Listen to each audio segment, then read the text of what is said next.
Hello, welcome to food ഇൻഷി. ഞാനിവിടെ കുറച്ച് ചിക്കൻ എടുത്ത് വെച്ചിട്ടുണ്ട്. ഒരു 500 ഗ്രാം ചിക്കനാണ്. ഇത് വെച്ചിട്ട് നമുക്കൊരു തോരൻ ഉണ്ടാക്കിയെടുക്കാം. നമ്മൾ വെജിറ്റബിളൊക്കെ വെച്ചിട്ട് തോരൻ ഉണ്ടാക്കാം, അതുപോലെ ചിക്കൻ വെച്ചിട്ട് ഒരു തോരൻ ഉണ്ടാക്കിയെടുക്കാം.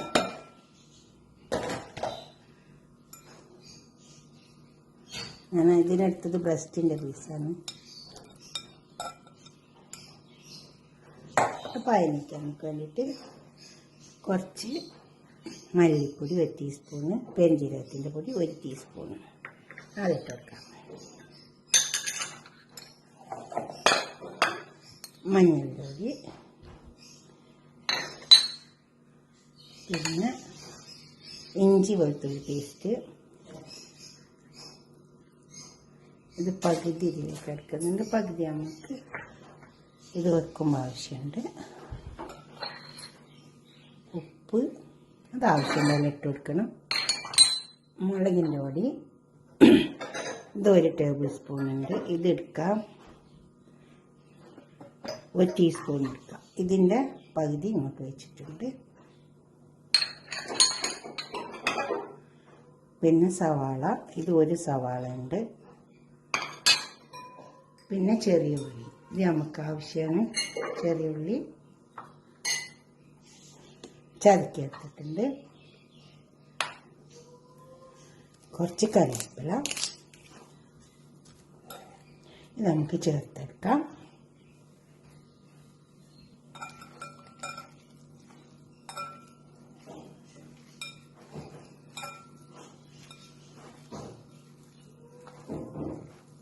നന്നായി ചേർത്തെടുക്കാം. അപ്പോൾ ഇതിലേക്കൊക്കെ ഉള്ളിലേക്കൊക്കെ നന്നായി പിടിക്കും. ഞാൻ പാൻ അടുപ്പത്ത് വെച്ചിട്ടുണ്ട്. ഇതൊന്ന് പൊരിച്ചെടുക്കാൻ വേണ്ടിയിട്ട്. നന്നായി പൊരിക്കേണ്ട, ഒരു ഷാലോ ഫ്രൈ ആയ നമ്മൾ ചിക്കൻ കായൊക്കെ പറ്റി വെച്ച മാതിരി ഈ തേങ്ങ മേലും വേണം കുറച്ച് മുളകൊക്കെ തേച്ചെടുക്കുക. കുറച്ച് കറിവേപ്പില ഇട്ട് കൊടുക്കുക, മുളകിൻ്റെ പൊടി. ഇത് എരിവ് കുറഞ്ഞ മുളക് കേട്ടോ. അതുപോലെ തന്നെ കുറച്ച് ഇഞ്ചി വെളുത്തുള്ളി പേസ്റ്റാക്കിയത്, പിന്നെ മഞ്ഞളുടെ പൊടി, കുറച്ച് ചെറിയ ഉള്ളി, ഒരു 5-6 ചെറിയ ഉള്ളി ചതക്കിയെടുത്ത്, കുറച്ച് ചില്ലി ഫ്ലേക്സ്, പിന്നെ ഉപ്പ്. ഇത് ഈ തേങ്ങമ്മലൊന്ന് നന്നായി ചേർത്തെടുക്കുക. ഉപ്പ് ഇത് നന്നായി ഒന്ന് കുഴച്ചെടുക്കുക. തേങ്ങ നല്ലോണം ഇങ്ങനെ നന്നായി കുഴച്ചെടുക്കണേ.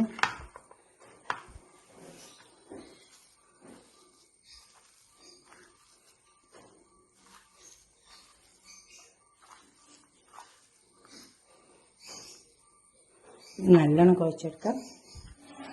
ഒരു പാൻ അടുപ്പത്ത് വെച്ചിട്ടുണ്ട് ചിക്കൻ പൊരിച്ചെടുക്കാൻ വേണ്ടിയിട്ട്. പാൻ ചൂടായി വന്നിട്ടുണ്ട്, അതിലേക്ക് നമുക്ക് ഓയിൽ ഒഴിച്ച് വെക്കാം. ഈ ഒരു അധികം മൊരിയേണ്ട ആവശ്യമില്ല, ഒരു ഷാലോ ഫ്രൈ ആയാൽ മതി. ഓയിൽ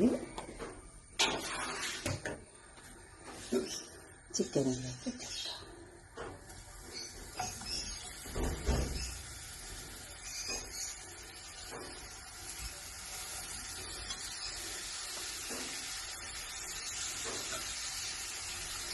പച്ചക്കറിൻ്റെ തോരനൊക്കെ ഉണ്ടാക്കില്ലേ, മീൻ തോരൻ ഉണ്ടാക്കും, അതുപോലെ ചിക്കൻ നമുക്ക് തോരൻ ഉണ്ടാക്കി വെക്കാം. ചെറിയ ചെറിയ പീസാക്കിയിട്ട് കട്ട് ചെയ്താൽ മതി. നല്ല ബ്രസ്റ്റ് പീസാണ്. നമ്മൾ ഒരു ഫ്രൈ ആയി വെക്കാം. ഇത് മരിഞ്ഞ് വന്നിട്ടുണ്ട്. ഇങ്ങനെ നന്നായിട്ട് ഇങ്ങനെ മാറ്റി കൊടുക്കാൻ നമുക്ക്. ഈ കടായിലാണ് കുറച്ച് ഓയിൽ ഒഴിച്ച് കൊടുക്കുക.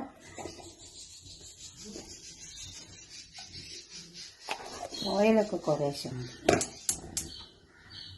ഇനി ഇതിലേക്ക് നമുക്ക് ചെറിയ ഉള്ളി ഇട്ട് കൊടുക്കാം. ചെറിയ ഉള്ളി നന്നായി മുരിഞ്ഞ് വരട്ടെ.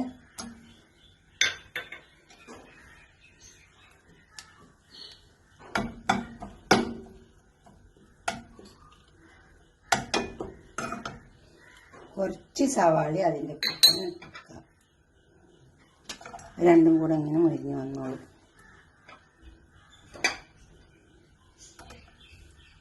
പച്ചമുളക്, ഇതൊക്കെ ഇതിൽ കഴിഞ്ഞിട്ട് ഇങ്ങനെ മരിയട്ടെ, നല്ലോണം മരിഞ്ഞ് വരണം. അപ്പോൾ ആ സവാളൊക്കെ മുറിച്ച് വന്നിട്ടുണ്ട്. കുറച്ച് വെളുത്തുള്ളി ഇഞ്ചി നമ്മൾ ചതച്ച് വെച്ച ബാക്കിയുള്ളത് ഇതിലേക്ക് ഇട്ട് കൊടുക്കാം. അതിൻ്റെ പച്ചച്ചവ ഒന്ന് പോകണം. കുറച്ച് ചില്ലി ഫ്ലക്സ് ഇട്ട് കൊടുക്കുക, ലേശം ഇട്ട് കൊടുത്താൽ ഈ മുളക് അധികം എരിവില്ലാത്തതാണ്. അതുകൊണ്ട് കുറച്ച് ചില്ലി ഫ്ലക്സ് ഇട്ട് കൊടുത്താൽ ഇതൊന്നും ഇതിൽ കിടന്ന് നിൽക്കട്ടെ. ഇപ്പോൾ വെള്ളം മൂത്ത് വന്നിട്ടുണ്ടോ, നല്ലൊരു മണം വരുന്നുണ്ട്. അപ്പോൾ നമുക്ക് ഈ തേങ്ങ ഇതിലേക്ക് ഇട്ട് കൊടുക്കാം.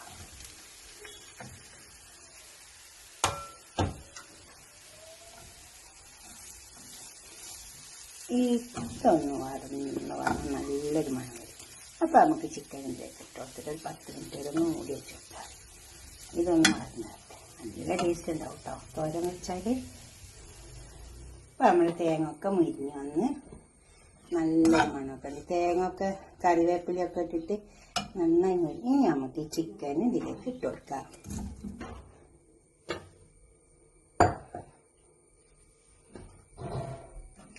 നമുക്കിത് നന്നായി ഇളക്കി ചേർത്തിട്ട് ഒരു 5 മിനിറ്റ് ഇതൊന്ന് വെച്ച് കൊടുക്കാം. അപ്പോൾ ഈ തേങ്ങൻ്റെയും ചിക്കൻ്റെയൊക്കെ രുചി നന്നായി ഇളകി വരും. നന്നായി ഒന്ന് ചേർത്തെടുക്കാം. അപ്പോൾ നമ്മൾ ചിക്കൻ തോരൻ ഇവിടെ റെഡി ആക്കാം. ഇത് നമുക്കൊരു പാത്രത്തിൽ സെർവ് ചെയ്യാം. നല്ല മണമൊക്കെ ഉണ്ട് കേട്ടോ, കഴിക്കാനും ടേസ്റ്റ് ഉണ്ടാവും. നല്ല കറിവേപ്പില മണം. ബാക്കിയുള്ള വേവത്തെ ചിക്കൻ ഇതിലൊന്നും വന്നിട്ടുണ്ട്. നമുക്കൊരു പാത്രത്തിലേക്ക് സെർവ് ചെയ്യാം. അപ്പോൾ നമ്മളെ ചിക്കൻ തോരൻ ഇവിടെ റെഡിയായി വന്നിട്ടുണ്ട്. ഇങ്ങനെ തോരൻ ഉണ്ടാക്കി വെച്ചാൽ നല്ല ടേസ്റ്റ് ഉണ്ടാവും കേട്ടോ. പച്ചക്കറിയൊക്കെ തോരൻ ഉണ്ടാക്കൂലേ, അതുപോലെ തന്നെ ഈ ചിക്കൻ ആയതുകൊണ്ട് നല്ലൊരു ടേസ്റ്റ് ഉണ്ടാവും. ഇതുവരെ ഉണ്ടാക്കിയിട്ട് നിങ്ങളുടെ അഭിപ്രായം നിർദ്ദേശമൊക്കെ ഒന്ന് കമൻറ്റ് ബോക്സിൽ അറിയിച്ചട്ടെ. എന്തിൻ്റെ കൂടെ കൂട്ടി കഴിക്കാനും പറ്റും. നെയ്ച്ചോറൊക്കെ വെച്ചിട്ടുണ്ടെങ്കിൽ ഇതും ഒരു പരിപ്പ് കറി മാത്രം ഉണ്ടായാൽ നല്ല ടേസ്റ്റ് ആക്കിയിട്ട് ചോറ്. ഇപ്പോൾ വെറും ചോറാണെങ്കിലും ഇതൊരു പരിപ്പ് കറി മാത്രം മതി. നിങ്ങളിങ്ങനെ ഉണ്ടാക്കി വെക്കിയിട്ട് നിങ്ങളുടെ അഭിപ്രായങ്ങളും നിർദ്ദേശങ്ങളൊക്കെ കമൻറ്റ് ബോക്സിൽ അറിയിക്കുക. ലൈക്ക് ചെയ്യുക, ഷെയർ ചെയ്യുക, സബ്സ്ക്രൈബ് ചെയ്യാത്തവരൊക്കെ ചെയ്യുക. ഓക്കെ, അടുത്തൊരു വീഡിയോ നമുക്ക് പിന്നെ കാണാം. ബൈ. ഇഷ്ടപ്പെടും അപ്പോൾ ലൈക്ക് ചെയ്യാം.